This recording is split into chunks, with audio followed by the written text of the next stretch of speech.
All right, and welcome back for another episode of the Sports Department Podcast with Justin Valentovic, Stephen Bologna, Stephen Clark, and Jesse Norman. The first round of the NFL draft is in the books and official. Our team's made some pretty good picks as a whole, I think. Who knows about Jesse? He probably hates it as usual. Anything productive that the Steelers do, but that's here nor there. So we're going to go through the entirety of the first round. We're not going to spend too much on picks that are, obviously the right ones, Trevor Lawrence, Zach Wilson, and so forth. But after that, that's when the draft got good, starting with the 49ers when they surprisingly went for Trey Lance. But before we get into it, guys, what's going on? Nothing. I mean, the draft happened. That was the good part. The first round happened. Yeah, absolutely. I'm very much looking forward to the second and third round. I'm a big day 2 guy. It's when you build the team. What about day 3? Day 3's fine, hit or miss. That's when you get players. Who's got time to just sit there and watch that? Yeah, I don't know. Day 3 of the draft is good for background noise, basically. We just look up, you're like, oh, okay, cool. And then, but grinding your MLB The Show team, basically trying to figure out the servers. Yeah. Trying to figure them out. They're not good. MLB can't even figure them out. No, that's the problem. Zinger. All right, so let's get into the first round. Obviously, 1-1, the clear-cut pick was Trevor Lawrence. Jaguars made it, obviously. They would have been absolutely stupid, should have been disbanded as a franchise if they didn't. Not really much to say on this one other than it was the right pick, obviously, and it's what they had to do. I said it on the mock with Steve. I feel like towards the end of the draft process, Lawrence was kind of being undervalued as just like, oh, yeah, he's the number 1 pick. Let's move on. I think there are things that people don't even realize how good he does and how good he is. He is the absolute best quarterback prospect since Andrew Luck, probably a better prospect than Andrew Luck. Hey.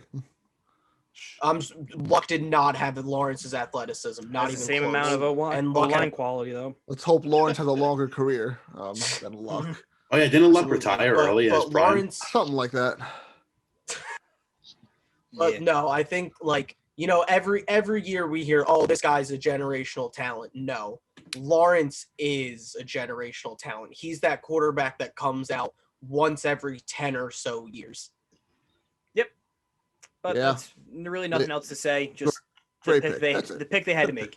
So moving on was obviously the New York Jets. They were in the market for a quarterback when they shipped Sam Darnold down to Carolina. And, it was a classic case of nothing changes between when the football season ends for college to the draft and a player just flies up draft boards. That was obviously Zach Wilson. They made the pick. That's their guy. For a while, everyone thought number 2 was going to be Fields, and then Zach Wilson flipped the boards. But the Jets, they went all in, and they got Zach Wilson. It's their guy. It's Joe Douglas's quarterback at this point. So he's tied to the hip of Zach Wilson, and you got to assume Saleh also. Not the second best quarterback in this draft by any means necessary, but they liked something in him. They saw something in him.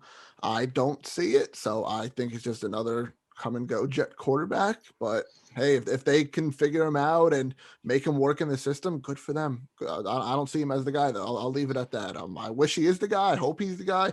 I feel bad for Jets fans. They've been through a lot of crap, but interesting. Very interested to see how this goes. He's walking into a much better situation than Darnold did. Yeah. He has all the qualities and traits to be that franchise guy. I mean, leadership, athleticism, arm strength, he checks all the boxes. It's just, again, in his games against, I think it was top 10 opponents or something like that, he did not play very well. But the Jets, they're getting their guy. It was so funny to see Wilson. He seemed like so out of his element there at the draft. He just seems so young, and just awkward.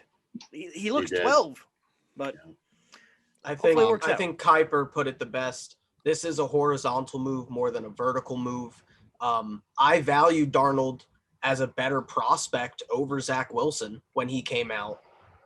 It's saying they're moving the chains, but they're not. They're doing something different, but it's not actually helping the team. And what a jump for this kid, though, too. Going from Utah to New York. That has to be one of the craziest jumps. It's like going from North Dakota to Philadelphia. And then to Indianapolis. Yeah. He also, I don't like him that much as a prospect. I don't. Like, he's maybe my 10th best prospect in the draft. He's definitively the third or fourth quarterback. But he just absolutely flew up the boards. And the thing, though, that... And, I mean, yeah, he's going into a better situation. Well, that's the thing. Steve brought it up. The Jets are at least stable. Like, they got the left tackle last year. They obviously went out and got a guard this year. We'll get to that pick. They're doing more to help Wilson now than what they've ever done for Sam Darnold. So at least in that regard, they're at least supporting a young quarterback. And Saleh, he has all the credentials to be a good coach. So now at this point, it's on them to just not mess it up. But now imagine how stacked that roster could be around Darnold with young talent if they had traded back, which I thought was the best option for them. They could have easily gained at least 3 first-round picks. Well, probably multiple seconds. I think the Panthers were offering the house. I think what it ultimately boiled down to was it just pushes the clock. They have to pay the quarterback back 5 years, and Sam Darnold wasn't Joe Douglas's draft pick. Simple as that.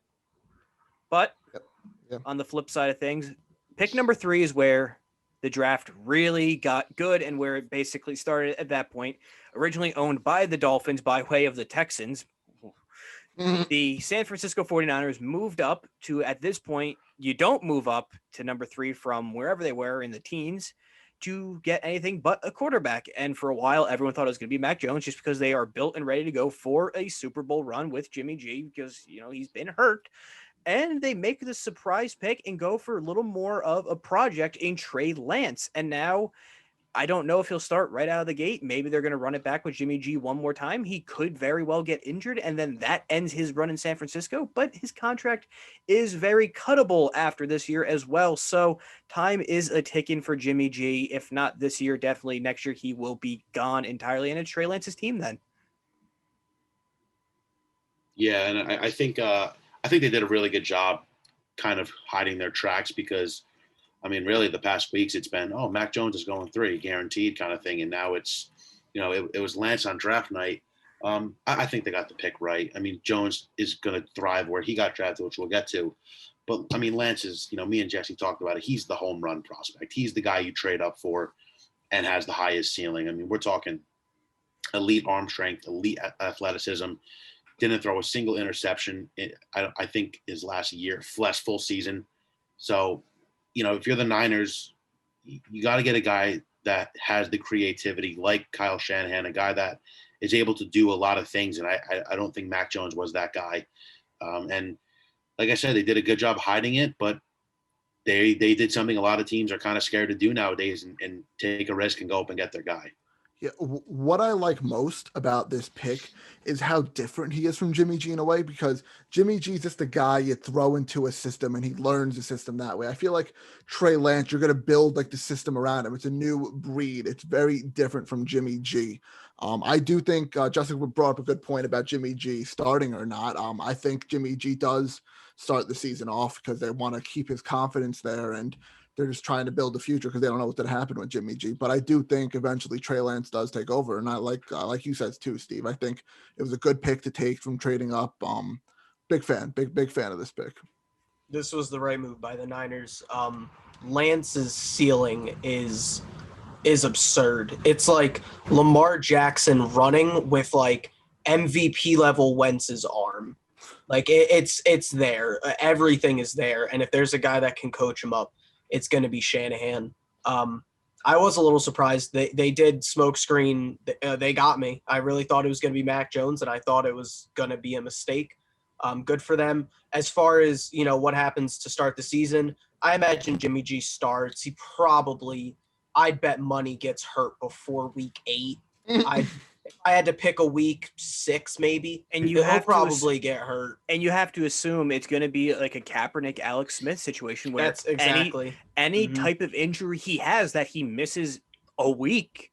That's it. His and window's here's shut. the thing: once you go to Lance, you can't go guaranteed. Guaranteed, you're not going to want to, Because if nobody has tape on this guy, even if Lance struggles with the accuracy a little bit here and there, he can just take over a game with his legs. Yeah. You're not gonna see what Trey Lance can possibly bring to the table, especially when an NFL defense is not gonna have any type of tape on him.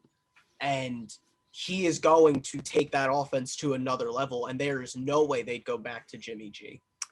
So a team that's been in the news lately was the Atlanta Falcons, and they were picking 4, and they were in a very weird spot where they could choose one of 2 paths, and that's to either blow it up and pick a quarterback, which could have been Justin Fields at this point, because a lot of times we thought we would see, 4 straight quarterbacks, or they go a position player route, and that's what they did. They took Kyle Pitts from Florida, the tight end, which by all accounts is an absolute freak of nature and can play everywhere on the field as a pass catcher. So he's a game breaker. And, they were making news potentially of trading Julio Jones. I really don't think you take Kyle Pitts if you're going to not half-ass tear it down, but move one of your best receivers to then just add another one. They're giving Matt Ryan an elite target. So maybe they're running it back one more time before they go nuclear and blow it up. Pitts was my number 2 prospect on my board, period, under Lawrence. I thought he is a freakish athlete. He's an absolute monster. As far as the Julio trade, I think Atlanta's too loyal to their star players. I think they're going to keep him, especially if he wants to stay. That's kind of why they're where they are. They've held on to that Super Bowl core a little too long, but that's besides. Well, and let's be fair. Yeah. Atlanta flip-flops every year. There's no reason why they couldn't be the second best team in the South this year and somehow rip off 12 wins, go 12-5. They have the pieces all over the team. It's just putting it together, bringing in, a new coaching staff and everything in Atlanta. I think that can really help what they're going to be building, help culture, everything like that. And the Pitts pick, it's the right one. It's the best one. He was the best player available on the board by far. Now they have Hayden Hurst there as well. 2 tight end sets are possible. And then obviously Calvin Ridley, Julio Jones, Russell Gage. That's a really, really good offense. I would love for them to upgrade the running back position. They could get a guy like Javonte Williams at the top of the 2nd round. I think that would be absolutely fantastic. But I think it was the right pick. Yeah, and I think Pitts does give you that versatility and that creativity. He could play the slot. He could play the tight end. He could even line up as a wide receiver on the outside. Kind of a no-brainer pick here. Clearly, by far and away, you could have argued the best prospect in the draft. I mean, obviously Lawrence, we know him, but Pitts he's going to be trouble on Sundays for a lot of teams. And good move by the Falcons, not sweating it out. Quarterback here, I don't think it would have been the right pick. You go out and get a top target for Matt Ryan, and say a young quarterback has to come in next year, you have young targets for him as well. Yeah, no, I agree. It's all on Matt Ryan now for this offense. I would just say, Matty got a Ice. stacked receiving core there. It's all on him. I know the running game sucks, situation where exactly. There's really no excuses. Well, except Matt Ryan's got to prove that he's still got it. Daniel Jones has to prove that he has it, that he can get it. Yeah. Real quick, since we're talking about the Falcons and we just talked about the Niners, Shanahan turned Matt Ryan into an MVP. I'm just saying, what do you think he can do with a guy like Trey Lance with just the sheer and especially freakish talent cheaper that he quarterback? has? They could put more people around him. Yeah, they can build. But back to the Falcons. But no, Clark, good for the Falcons. Don't overthink it. Clark, anything else you got? He's good. I'm excited. So the Bengals, they're in this position mainly because Joe Burrow got hurt last year and tore his ACL for the main reason everyone knew what was going to happen. It was a matter of time. We saw it basically after their first game. They had no offensive line and no protection for Joe Burrow. So what they should have done was go out and get Penny Sewell, who was sitting right there, prime for the taking. Everyone kind of figured, that's the pick you get. Boomer Esiason had Anthony Munoz. Go get a left tackle. So they do the complete opposite and go get his wide receiver from LSU, mainly because he was campaigning for him. And at this point, you keep him happy and you get his number 1 target from college. He's still going to get hit a whole hell of a lot of times. So is he going to be happy when he's getting drilled? Probably not. No. This was stupid. I like Jamar Chase a lot. Trust me. I do. I really, really like, he's a great talent. Nothing against the guy at all, Jamar Chase. But you saw what happened last year. You saw how he got hit every time and how he got injured pretty badly. And you did nothing to protect the guy. Like, I get he wanted and most likely to he influenced the general managers and all the higher ups in the Bengals organization. But man, they need to just grow a pair of balls and look at what happened on the field last year. You're killing your young franchise quarterback, and it's sad. It's just sad to see. He's not going to have a long career. I would be shocked if he lasts longer than Andrew Luck at this point, unless they really put their money or their draft picks into some good, solid linemen. You had Sewell there, like you said. You didn't go for another couple picks after that, but you had him there. You had him for the taking, and you already got T. Higgins. You got some decent receivers. You can draft a couple of receivers. That's not the problem right now. The problem is protecting your guy, and they didn't do that. At that point, they better be looking at ways to trade up and get one of the top tackles. Even though they are at 5, they should secure a spot and get one of them. They have to. And even that's not enough this point. It's not enough. You guys aren't listening to Cincinnati. They already think they have their left tackle in Jonah Williams.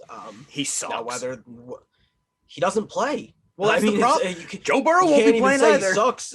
Yeah, I mean, must be the name Jonah. Look, am I right? As much as we want to rip Cincinnati for this pick, it's what Burrow wanted. You got to do what your franchise quarterback wants.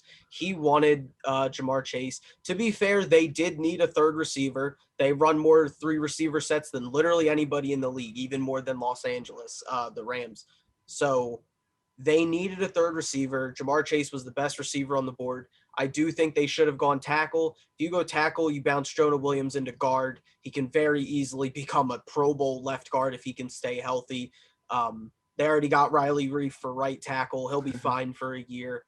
I mean, there definitely is things that they can upgrade on the offensive line.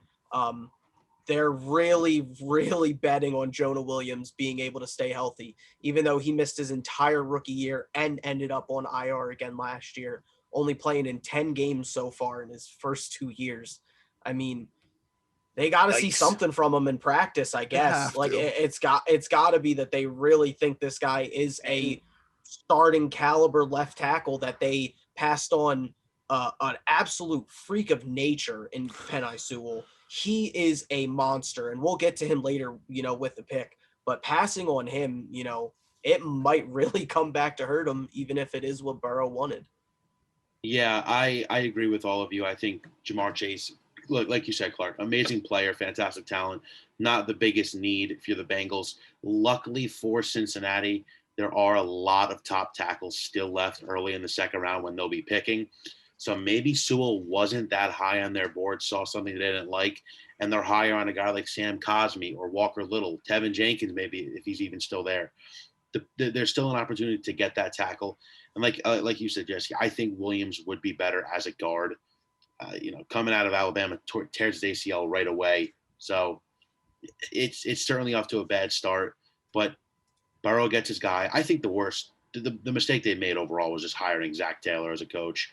I think that was the biggest problem. This probably will be his last year, let's be honest. Oh, I'm sure. They shouldn't have. Why did you hire a guy? You know what they're going to do? I know the McVay thing was really firing hot. him. They're going to fire him and hire Joe Brady as their head coach. That would be the best move they could possibly make. It's in the works. Let's be honest. That'd be great. That's probably why. That's probably why they kept Zach Taylor for a year, because we could probably all agree he should have been fired at the end of last season. But that's here nor there. So let's head down to South Beach, and that's with the Miami Dolphins.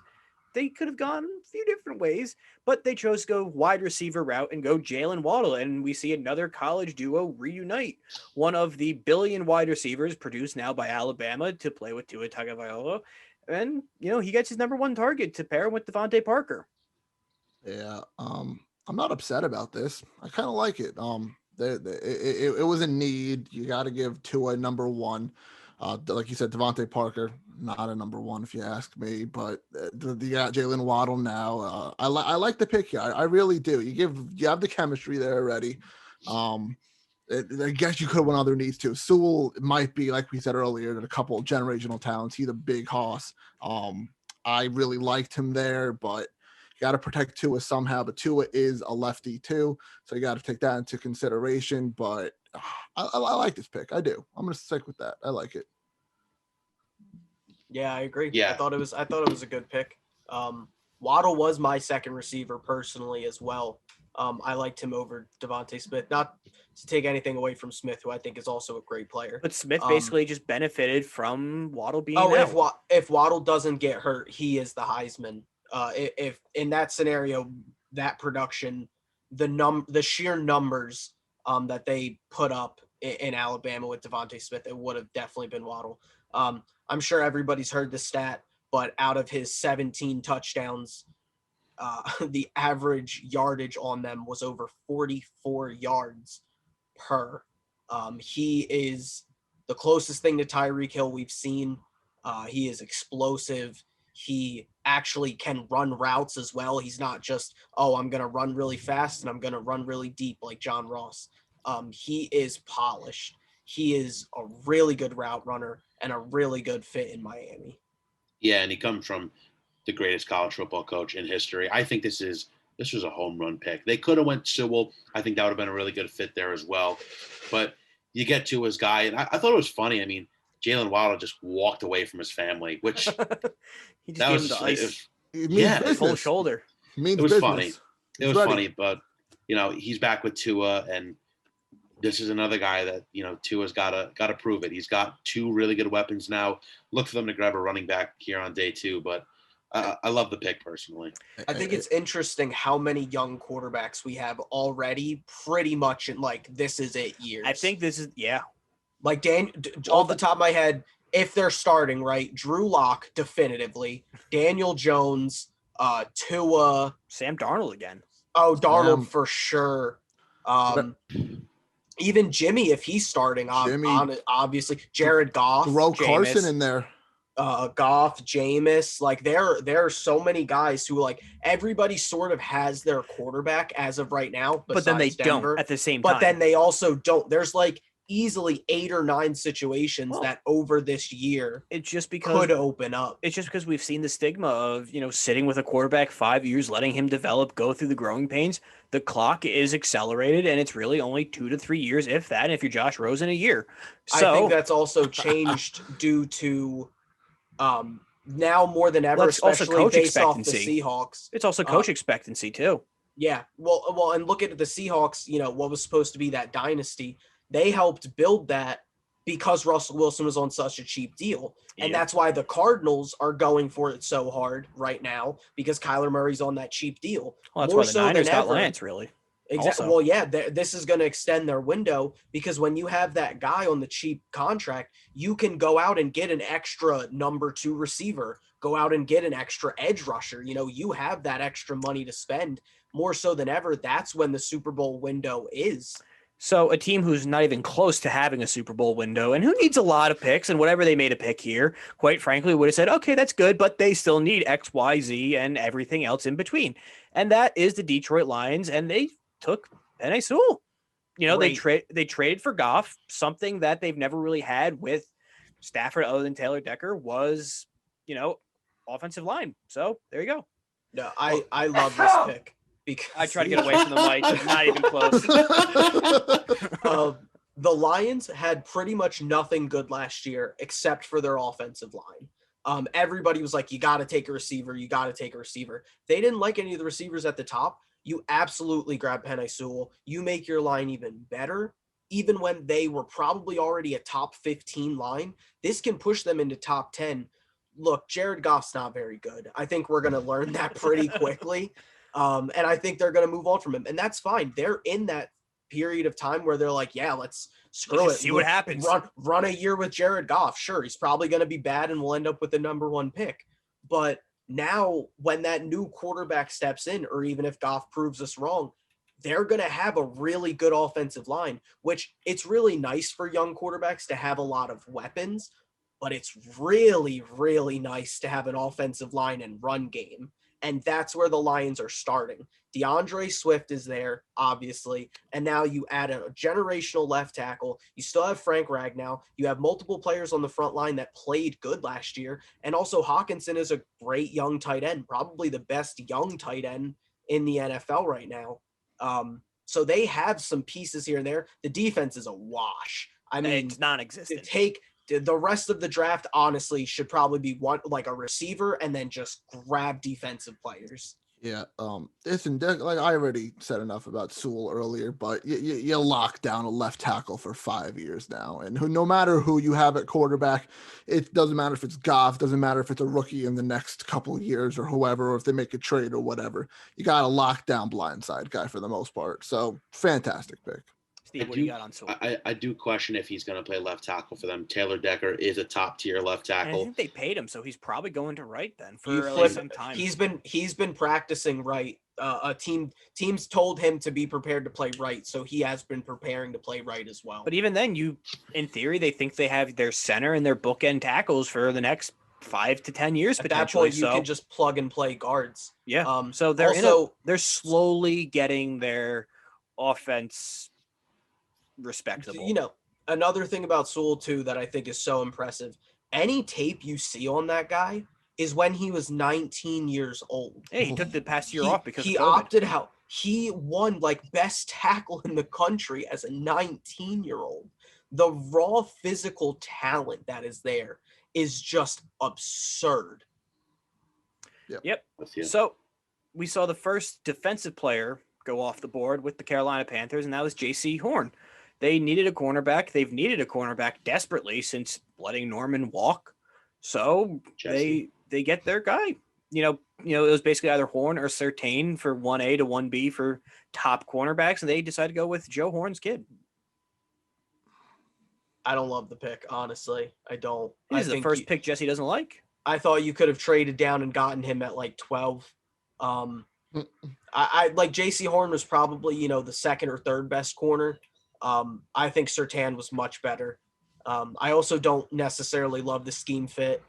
Horn is really, really good at man press coverage.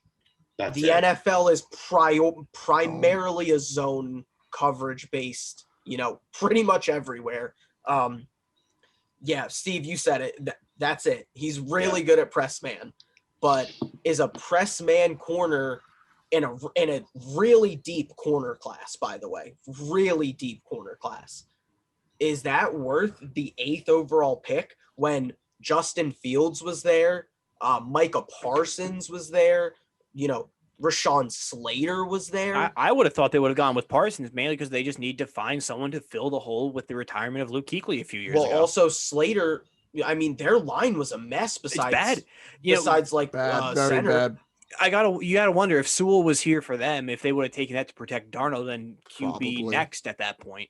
I think so. See, if they were going to take Sewell, I have to assume that they would then have to they would take Slater, because Slater may not have that ceiling that Sewell has, but right now you're going to you're going to get similar production from them in the first 2 years. I think, going further than that, that's probably where Sewell goes to that next level. But as of right now, the gap between Slater and Sewell is not that big. If they were, going to take Sewell, I had to assume that they would go Slater.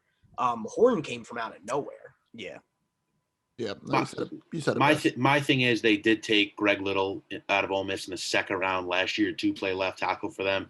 They have Taylor Moton at right tackle, their franchise guy. Bad.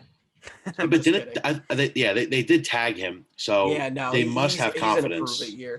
They must have confidence in their tackles. Well, we have just a few more minutes before we hit the break and come back with the remainder of the picks. So let's fly through 9 through 16 before we go through the second half of the first round. And basically right after Horn was Surtain going to Denver. So they're trying to rebuild that defense. Yeah, Should have taken Fields. Should have taken Fields. That's all I'm going to say. That is an absolute joke that Fields is on the board and you take Surtain. I'm sorry, it is. Surtain's good. You don't have a quarterback. You're the only team in the NFL right now going into the year, besides maybe Washington, with just like a real question mark at quarterback. But hey, that's fine for Washington. It'll be fun for a year. Washington's pretty much rebuilding. Denver is a freaking Super Bowl roster without a quarterback. Yep. And Fields would have made it a Super Bowl team just like that. But I don't mind a pick, but there was better out there. Put it that way. Steve, what do you got? Yeah. I mean, listen, they were desperately in need of corners. Surtain sitting there. Maybe they weren't a fan of Fields. I don't know. But I like the pick for Surtain, but I agree. I think they really should have considered Fields here. Yeah.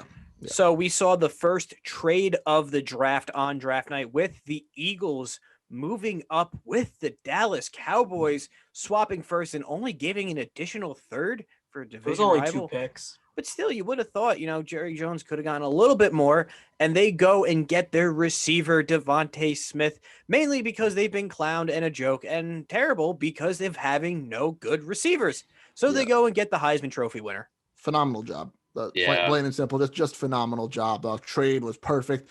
Like you said, Justin didn't give up much, got the Heisman Trophy winner. This kind of makes up a little bit for the Rager thing last year, a little bit. No, it doesn't. Justin Jefferson literally set it makes records. up a little bit. It makes up a little bit for it. You took one of the best receivers in the draft instead of Jalen Rager. But I'm happy. I'm happy with this. Great job here. Great job.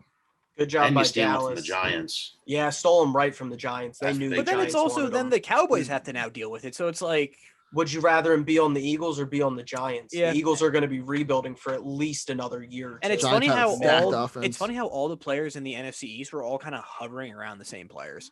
But one team that wasn't hovering around the same player, I think was this a trade up too? I think so. Bears. Right? Yep. Yes, the Bears moved up with the New York Giants, who it was clear the Giants wanted Smith, so they said, get me the hell out of here. Dave Gettleman got an additional first-round pick in next year's draft, so it'll be interesting if he actually gets to use it, if he's still there.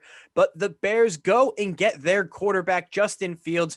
Andy Dalton is QB1 for not that long. So No more. It was a joke. They lied to him, poor guy. But Justin Fields is going to Chicago, and for a while we kind of said, Cam Newton should go to Chicago. He would fit great there. And they kind of go and get a young Cam Newton, and they hope to have their quarterback. And this is Ryan Pace and Matt Nagy hitching their wagon one last time to a quarterback and trying to save their jobs.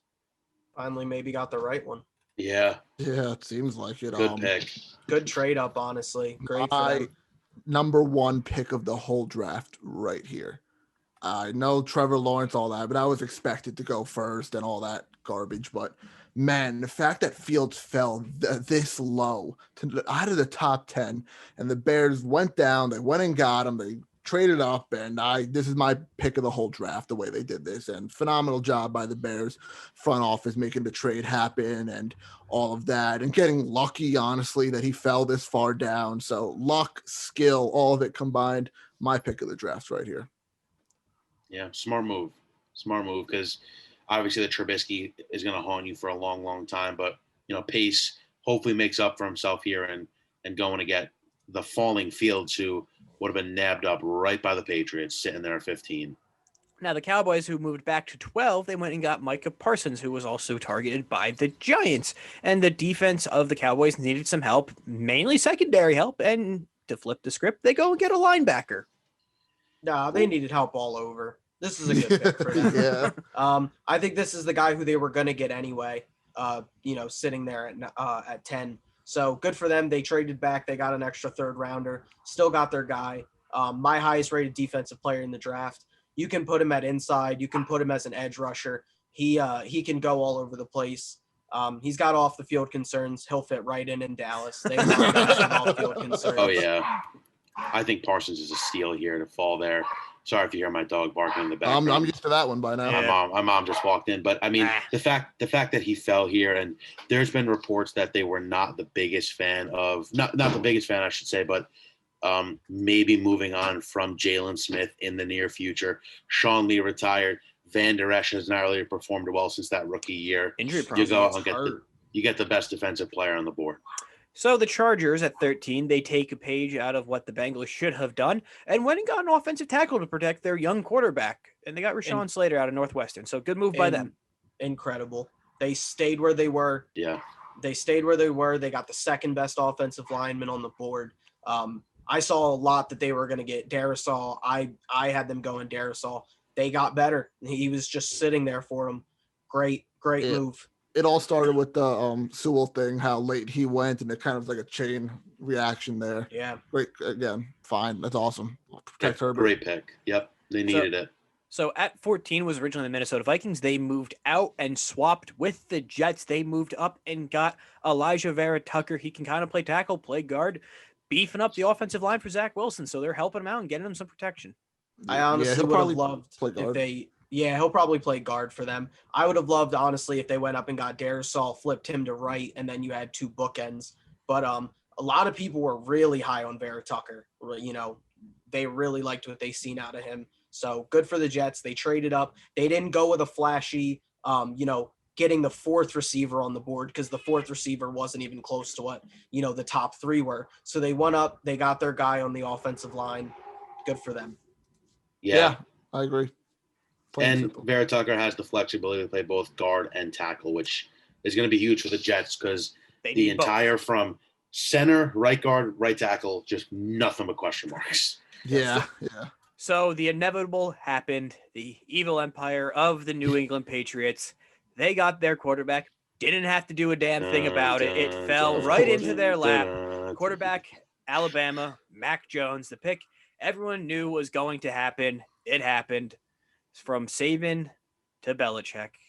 Here we go. The Tom Brady era is officially over. Fell right into their laps. I mean, there were so many reports that they're moving up and they want Fields, they want Jones at 7 or 8. No, slipped and fell right into their laps with a nice little bow on top. And honestly, I'm so surprised that Bill even pulled the trigger, but desperately needed a quarterback. I mean, you could sit him for a couple weeks. You have Cam there still, and they wanted him and they got him. That's all you got to say. Yeah, this shows finally Bill's over the breakup. He got over it. He ate all of his ice cream. He watched his movies. He sat. He's got his young new toy. There you go. Exactly. And Mac Jones is perfect for what the Patriots want to do: run the ball and just play action. He's such a great system quarterback. You've seen when Brady was there, it was everything, 2 seconds and under. You hike the ball, get it to a slant, get it to a drag route, let the playmakers do what they're going to do. That's what Mac Jones is best at. He'll throw a really, really accurate ball if it's under 30 yards, and that's exactly what they want. So what we're going to do is we're going to hit the break, and we come back. We'll start up with pick 16 of the Arizona Cardinals. So stay tuned. We'll be right back.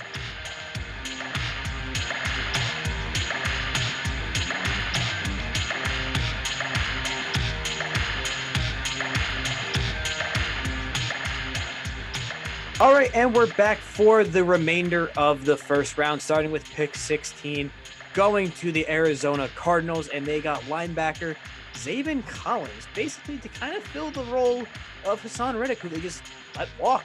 So maybe a little run, he can play edge, he can play the middle a little bit, and play the run, He's kind of a do-it-all linebacker a little bit, but they're getting a guy they need a hole to fill. What confuses me is that they drafted Isaiah Simmons last year, who is literally 10 times better than Zaven Collins and does everything the same as Zaven Collins. But well, here's the thing, Steve. Apparently, they want him to be an edge, which I think is really interesting because the best edge rusher is literally on the board with Jalen Phillips. Mm-hmm. So I don't know why you go and get Zaven Collins to try to flip him to an edge. Yeah, I don't know. He hasn't really played edge. A little bit of a reach. I guess they really like the character. Yeah, I mean, everybody says they love him off the field. He's a great leader, a great locker room guy. But yeah, like you said, probably a little bit of a reach. Yeah, a little bit. Yeah, but they filled the hole. You drafted a guy who doesn't play edge to play edge. Yeah. Well, speaking of team that likes to reach, it's another draft without John Gruden reaching well above when a player should be drafted, and that's Alex Leatherwood. A good offensive lineman, mainly a tackle from Alabama, but you don't take him at 17. He's going to be a guard in the NFL. Most people believed him to be available in the second round, and after a team who cut their entirety of their offensive line basically this offseason, you don't want to start by reaching with a guy who is really just a run-first blocker, and that's kind of about it. This was stupid. This was plain stupid. There were guys on the board. There were people who were better at the same position. Like, going to move down to guard in the NFL. I mean, you look at Darisaw still on the board. Cosme still on the board.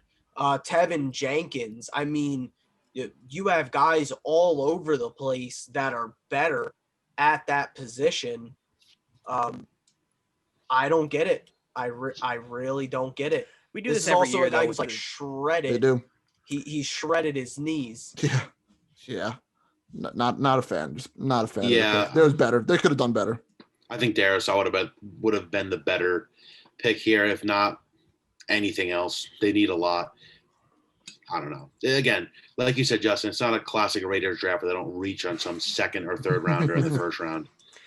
Yeah, the only pick that they've really hit on was Josh Jacobs, and even then, I think we were saying it's a reach because why are they taking a running back when they're rebuilding? Because that should always be the last piece. They draft like how I draft in fantasy football. they'll just take the reaches, but whatever. The Dolphins. That's why I don't run an organization. Exactly. They somewhat do. The Dolphins popped up at 18, and they took an edge rusher, Jalen Phillips. He's staying in Miami because he went to the U, and this is filling the role of Kyle Van Noy, who they just cut, and he went back home to Miami, to New England from Miami, basically, and they get a pass rusher. Good. Fantastic. Great pick. Fantastic, Incredible pick. They got the best edge rusher on the board. They got him at 18. They keep him at home. I love it. I really do. Now they have a guy to put across from Ogba.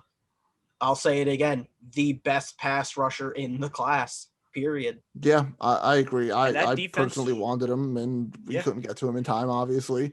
But he's great. And like you said, Jesse, the fact that he's staying home is so big. He's so used to the environment, the area, probably has friends and family, motivation. That team's already pretty good with that defense. It's going to be very fun to see that Miami team roll this year. That defense just got a whole hell of a lot better. Yeah. Yeah, and they needed front seven help. Their cornerbacks are already locked up. Maybe could have taken a linebacker here, but with Phillips on the board, like you said, Clark and Jesse from the hometown of Miami, seemed like a perfect fit. So Washington was at 19. So Steve, you can just start. Yeah, I mean, a linebacker, Jamin Davis from Kentucky, and I'm a fan. I am really excited about this pick. I mean, we're talking about an uber athletic linebacker that can stop the run, can really play really good pass coverage. I thought Jeremiah Owusu-Koramoah would have been an option here. He is a little bit undersized. Davis comes in at 6'4", absolutely shredded. I mean, this guy's massive and great lateral quickness, and he has the ability to feast behind the defensive line in that second level. And I'm excited. Ron got one right. Yeah, I comp him to Shazier, honestly, coming out. Incredibly quick, got the lateral quickness, great run stopper, and then can play zone coverage and cover tight ends and receivers. He's very Miles Jack-esque. Yeah, for sure. I think he's a better run stopper than Miles Jack when he came out, and probably less good at pass coverage. But no, he is a great pick. You know, some people would think this is a reach.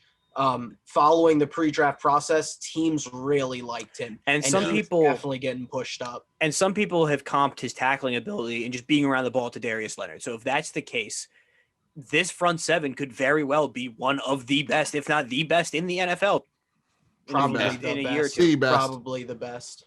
And GM Martin Mayhew came out and said they strongly considered trading up for a QB, but they waited patient. And Jamin Davis was the highest rated defensive player on their board. It's amazing how Ron Rivera came in and just turned the football team from a joke of a team to literally a stable franchise. He did the impossible. Fun, exciting, young for the most part.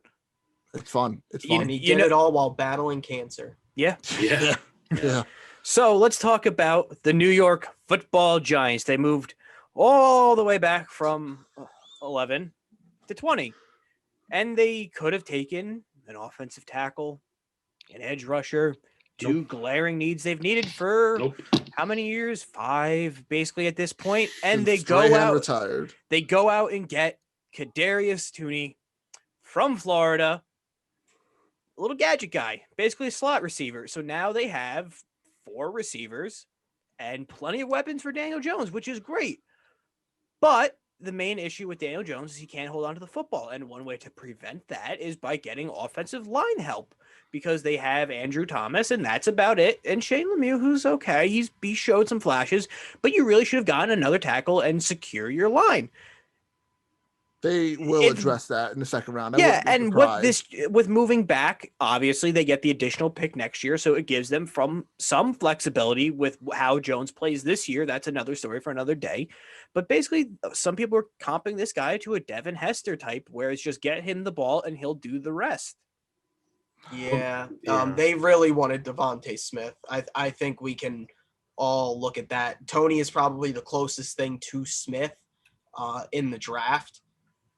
He's okay, I think he was gonna probably be a bottom, around the 30th pick. So they kind of reach on him here. I felt like they probably could have traded back again and gotten him later, honestly. Giants fans would have went insane.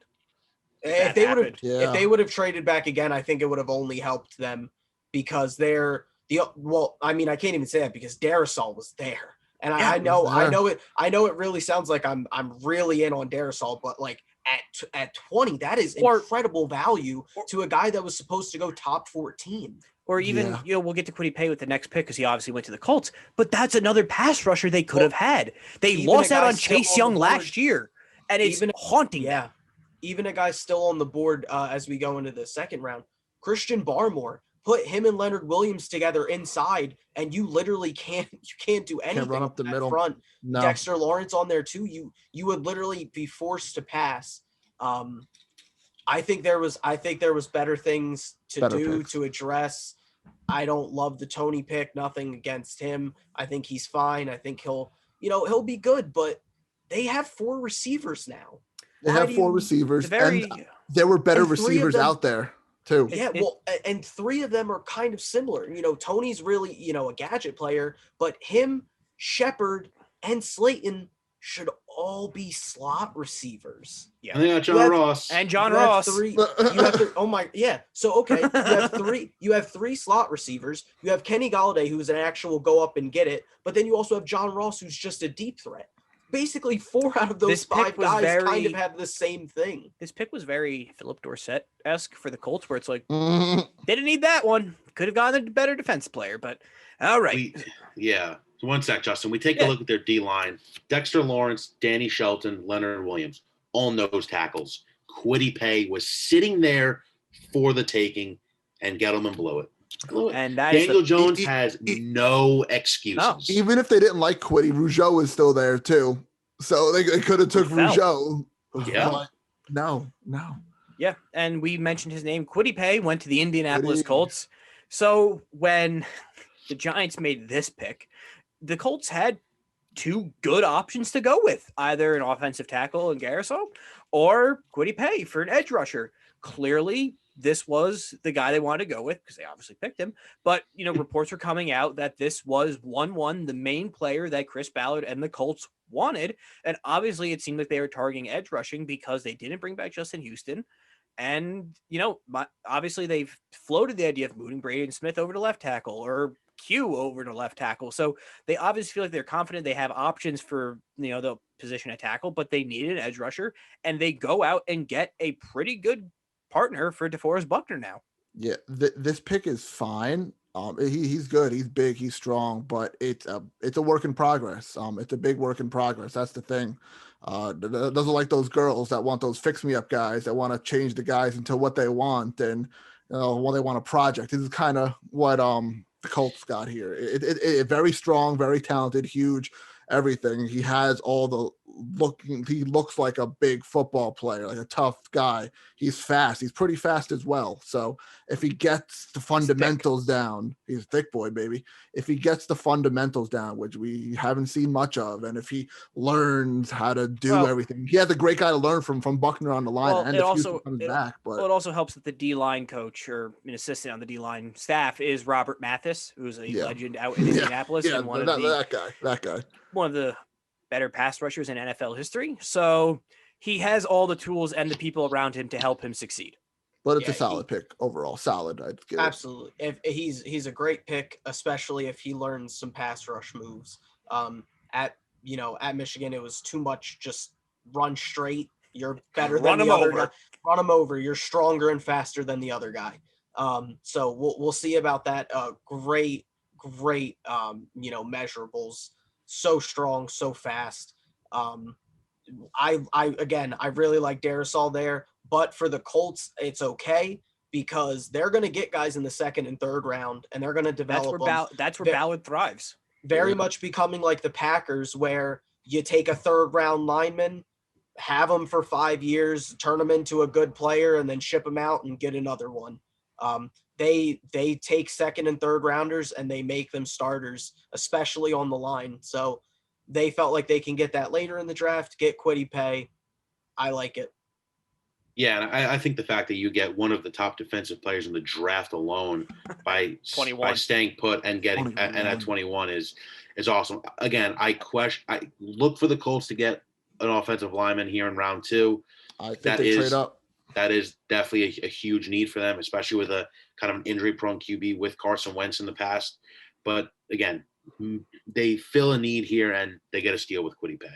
The main shock was Ballard actually kept a first-round pick. But the Tennessee Titans, they went cornerback after cutting Adoree Jackson this past offseason, and they get Caleb Farley from Virginia Tech. This is a little dangerous. As much as I like the pick because he could be the number 1 corner in the draft, the Titans have whiffed on a good amount of picks. I mean, cornerbacks too. Literally just look at last year's pick in Isaiah Wilson. I mean, he's already not there. He's literally in the NFL. not there. No, he's already done, and that was obviously extenuating circumstances. And he didn't make it 2 weeks out of Miami. Yeah, so Tennessee has whiffed on a lot of picks. So it's kind of interesting to see them. I don't want to say reach because Farley going into the season was the number 1 corner, but that injury scared off a lot of teams. This could end up really good for them. He could end up being the best cornerback that was available and even in the entire draft. But you look at the Titans, they got holes. They're a good team, but they have holes all over that roster. They can't afford to whiff on another first-round pick. Yeah, and I think what's kind of scary here is, I'm pulling up their depth chart now. Their CBs, Janoris Jenkins, Kevin Johnson, and now Caleb Farley. Farley's going to walk in there as CB1. So he has to live up to that potential. If not, I guess that's why they took him. Obviously, they have the faith. But, again, this was a guy coming into the draft that was more than likely supposed to be cornerback 1, fell from not playing. And maybe the Titans feel they got a steal here. Yeah. So the Vikings at 23 moved back. They got Christian Darrisaw. They needed offensive line help. It helps Kirk Cousins. It helps Dalvin Cook. It's a smart move. A steal. This is the guy they should have taken at 14. They got him at 23, and they added everything in between. So absolute incredible pick. Probably my best value pick of the night, honestly, getting Darrisaw at 23. That's really good. That is really, really good for the Vikings. Yeah, no, a steal. Like you said, Jesse, it's just a straight up steal. This guy should have went at least almost 5 to 8 picks earlier, and just getting him here all the way at 23, top 2-3 tackle in the draft. Fantastic job. Yeah, you get your starting left tackle at 24. This is an offensive line that's bad. They need all the help they can get, and the fact that you get such a high-rated one while trading back and getting picks. This is a Vikings team that's drafted really, really well over the years, and I think they got another steal here. Well, the Steelers are up next, so I just yield my time to Jesse. Here you go. Hey. Hate it. Najee Harris, I don't hate it. I don't. He's a good prospect. He's a great guy, good locker room leader, number 1 running back pretty much in everybody's rankings, or at least he should have been. The line is still a huge issue. If Darrisaw was there, I really wanted him. I thought there were a lot of players that should have been in play here. Yeah. The line, you really got to hit that on day 2 and day 3. Again, the talent is fantastic here. It's just not the right pick. Well, this is a very Saquon Barkley New York Giants pick. Where Whoa, they're getting okay. No. The Giants took him at 2. Let's calm down. Listen in the sense of this. They needed O-line help. they take a running back because they're trying to get Ben a weapon for one last run. What did the Giants do with Saquon? There's no one last run. One last run. But I'm saying that's what they did, and that's what they're doing here. I mean, yeah, they went in knowing that they wanted a running back. It's fine. It's not as bad as it was a couple years ago when you literally could not take a running back in the first round, or the analytics community just made fun of you for a whole year. But yeah, I mean, it's cool. The defense, needed some help, but there was nobody really on the board there that really could have helped. If Farley, my biggest thing was Farley and maybe Darrisaw, and they both got picked right before. So yeah. I guess you take the next best player on the board. But yeah, it's not the best, but it's not the worst pick. It's more towards best than worst, but he's a great talent. Like I said, he's not going to bust. There's that. No. So, I mean, listen. Sorry, Justin, real quick, but Big Ben last year, maybe, hopefully, in Jesse's mind. God, I hope so. Similar to the Falcons here, you load up a bunch of good offensive pieces and just hope for the best. Whoever the next man up is has some weapons. Well, the Jaguars went out and got a weapon for Trevor Lawrence. Travis Etienne, his college teammate at 25. You know what? I don't hate the pick. I hate what Urban Meyer said after, where he said, we have Robinson and we have Hyde, and that's our 1 and 2, and Etienne is the third down back.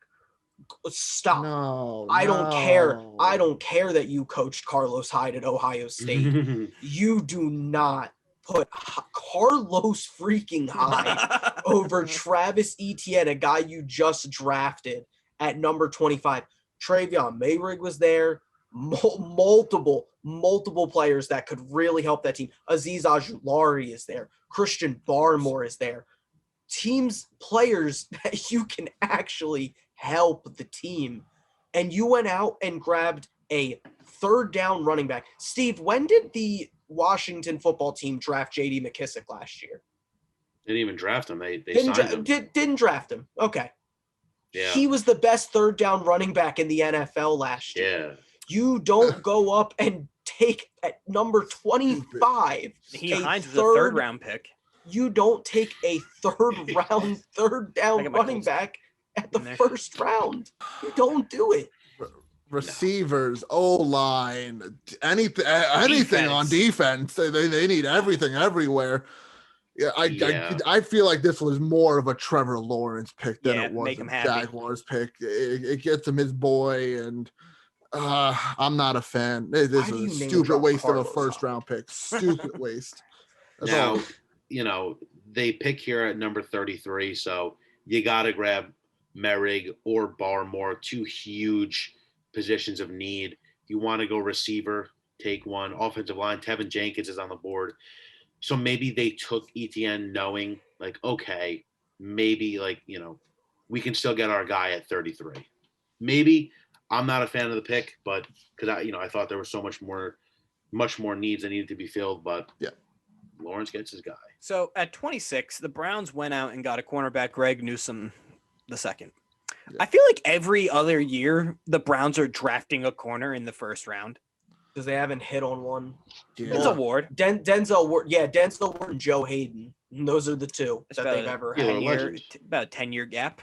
Yeah, exactly. Well, you got to think. Can't forget about Justin Gilbert. Great pick. Yep. Yeah, I mean, Newsome's fine. He can't stay healthy. He cannot stay healthy, which is a really big problem with corners. That's kind of already their problem in Cleveland, is that corners can't stay healthy. So, I mean, he was the best corner on the board probably, but I really thought they should have went Barmore. They cut Sheldon Richardson. They needed help on that interior. I also would have loved if they went out and got Jeremiah Owusu-Koramoah. Just another thing. Like, yeah, they kind of filled a position that they needed, but there were more positions out there that they really could have hit on, and higher quality guys. It wasn't like Newsome was definitively the best player, and, even though there were other players they might have needed, he was just too good of a talent to pass up. I don't see that. I'm okay with this pick. I don't mind it. You can never have enough corners. Exactly. You And need corners that stay healthy, though. That's the only problem. If he stays healthy, this pick is fantastic. If he doesn't, then it's another bust, and that's the Browns. That's what we know the last couple of years. I don't mind it. Well, we know our whole lives. Basically, yeah. I don't mind it. At this point in time, I don't mind the pick. I think they have a little bit bigger needs. Some other places they could have probably picked, like you said, D-line or something somewhere. But I like the pick.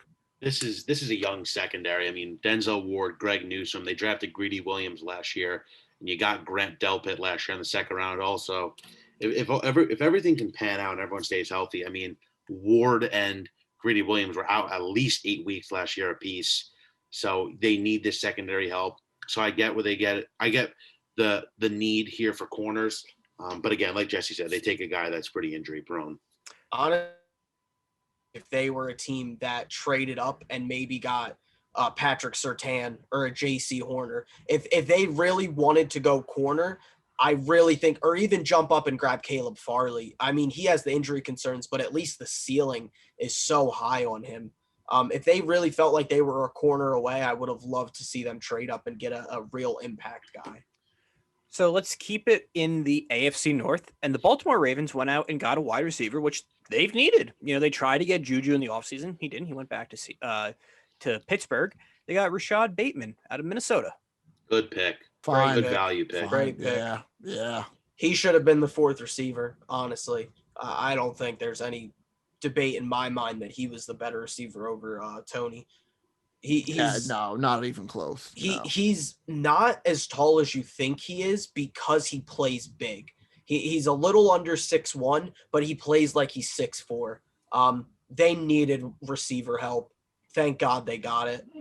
Yeah, plain and simple. Lamar's doing it all by himself. We've said that in plenty of podcasts in the past. Like you said, Justin, they missed out on Juju. They missed out on Ty. They don't have a core wide receiver one. I'm guessing that Bateman's going to be their wide receiver one for now. Yeah, Hollywood Brown we've seen is not a wide receiver one. Not a number one. No, but this does the job. They got him late. We felt it him too. I like the pick. I'm glad the Ravens finally realized they need to get a receiver. Maybe actually let Lamar throw the ball more than 15 times a game. That'd be nice. Yeah, maybe he'll get to 19. 9 of those targeted to Mark Andrews. Yeah. So down in New Orleans, they took Peyton Turner out of Houston, an edge rusher. So they got a little pass rush going for him. Not a first round talent. Well, okay, maybe first round talent, not first round availability. Gets hurt all the time. Yeah. Didn't really play many good players.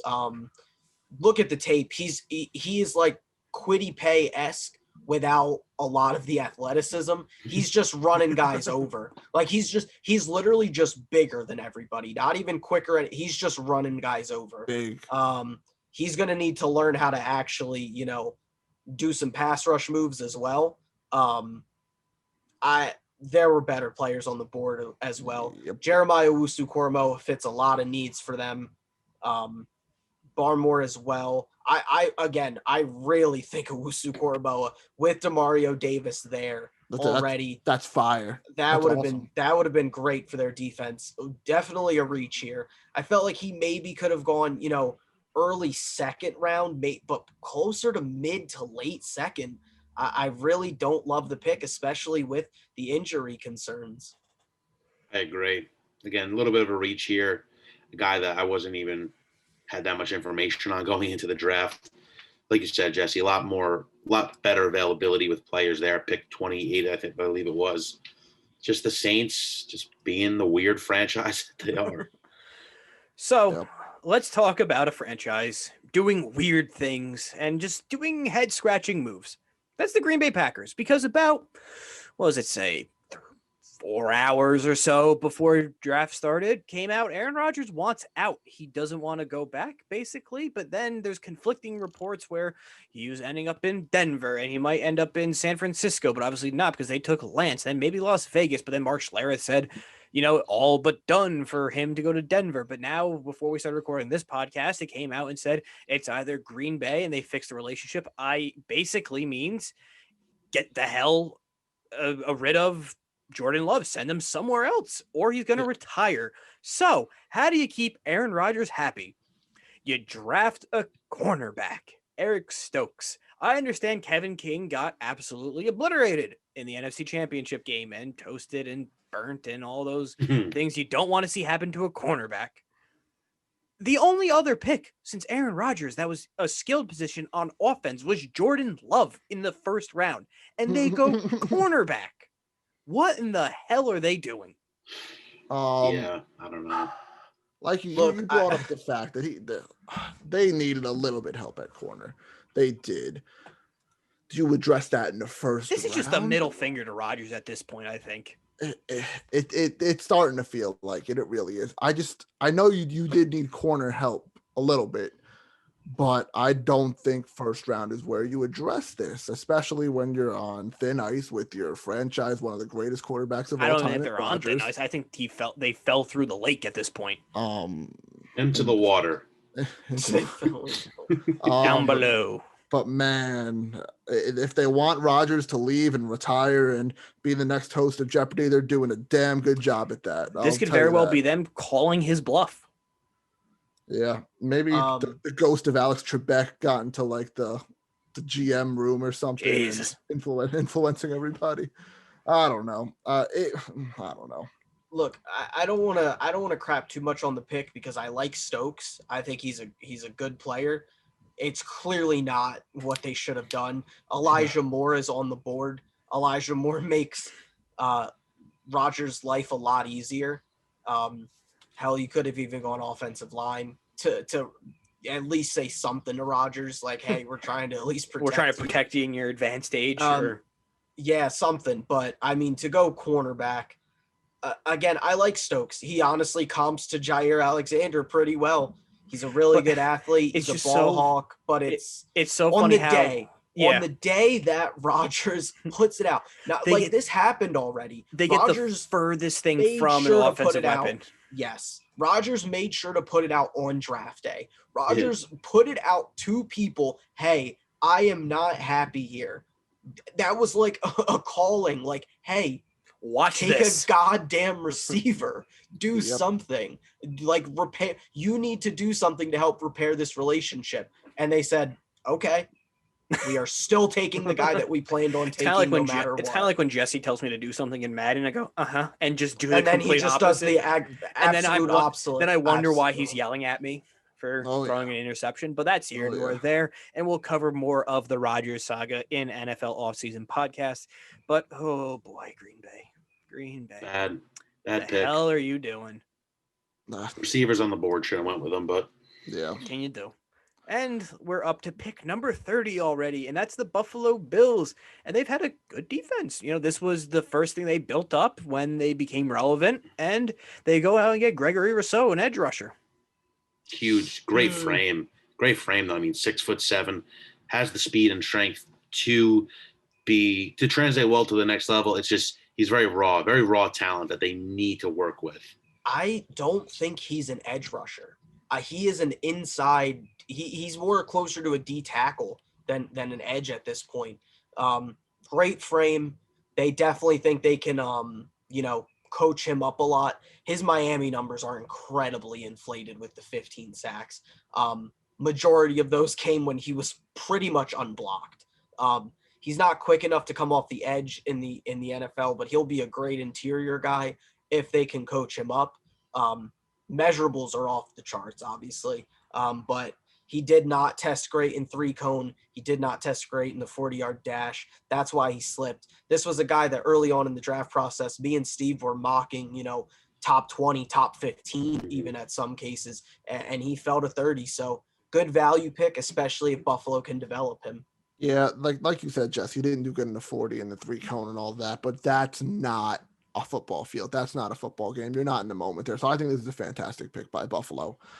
See what he does on the field in front of actual people, in front of actual NFL players. Because it is a good estimate or understanding how they do in these drills and how they do in combines and all this other stuff they've been doing, but it's not the actual product. So his tape isn't good either. Exactly. His tape's phenomenal. No, it's not. He gets at the quarterback so easily because they're doubling other guys. He got 15 sacks, but and again, they put him as an edge rusher. He was literally playing defensive tackle towards the end of the year. He was inside. So again, great frame, great everything, but he is, I think, closer to defensive tackle than edge. The measurables are there. Is it similar how Aaron Donald was listed as an end for a while, and then they kind of pushed him inside, and he just pretty much. He was pretty much exactly like that. So at 31 was supposed to be the Kansas City Chiefs, but they traded that pick for the Orlando Brown Jr. trade. So great trade. Yeah, they got a great offensive tackle, and the Ravens get picks, and they go out and get an edge rusher from Penn State University, Jason Owe. Maybe how do you say it? Owe? He actually said today that Jason's his middle name, and he wants to be called by his real name, and I'm blanking on that name, but I will get it in a second here. It's definitely like Larry. 0 sacks all last year, by the way, from Jason Owe at Penn State. Nice. Interesting. Very, very well, they lost Matthew Judon, so they're trying to replace it right away. Replacement, yeah. Owe's a guy, I think kind of similar to I think it's Odafe. Odafe, yeah. I just pulled it up. He is an athletic freak. He is going to much more resemble, and I'm not comping him to him, but Carl Lawson, how his pressure rate was very high, but he didn't actually get the sacks. Owe is like that. If you look at the tape, he is constantly in the backfield, constantly all over the place. He just impacts more than he actually gets the stats. Great athlete. I think he fits in Baltimore a lot. They're going to use him a lot as a blitzer, and he has potential, 4.4 speed. So great pick for them, especially when they already got their receiver. They're already a really good team. They can kind of experiment with more of a project player. Would I have liked Jeremiah Owusu-Koramoah more? Probably. But, not a bad pick. Nice. And finally, we round out with the Super Bowl champions, the Tampa Bay Buccaneers. They go out and get Joe Tryon, edge rusher from Washington. He didn't get sent a hat. They didn't send him a hat. Oh, that's a shame. No one sent them a hat. They were just going to take anyone and anybody at this point. They got all their guys back. There's adding young depth there. And I guess defensive line is where they wanted to go. So this is for when JPP leaves next year. Basically. That's what this is. True. True.